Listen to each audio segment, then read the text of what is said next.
ইসলামের বিরোধিতা করেছে তারাই ধ্বংস হয়েছে। ইসলাম আগেও ছিল, এখনো আছে, ভবিষ্যতে থাকবে।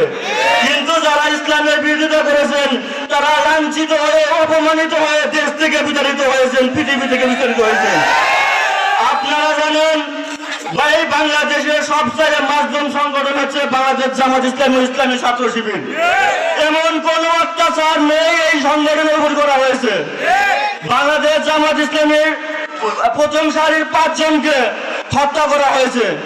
আমাদের হৃদয়ের স্পন্দন কোরআনের পাখি আল্লামা দেলোয়ার হোসেন সাঈদীকে নির্মমভাবে 13টি বছর কারাবন্দী রেখে বিষ প্রয়োগ করে পরিকল্পিতভাবে হত্যা করা হয়েছে। পুরো বাংলাদেশটাকে এই জালিম সরকার আয়নাঘর বানিয়ে রেখেছিলেন। পুরো বাংলাদেশটাকে আয়নাঘর বানিয়ে রেখেছিলেন। আমাদের কথা বলার স্বাধীনতা ছিল না। 28 অক্টোবর আমাদের ভাইদেরকে হত্যা করা হয়েছে।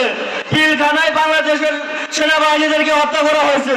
শাপলা চত্বরে আলেম ওলামাদেরকে হত্যা করা হয়েছে।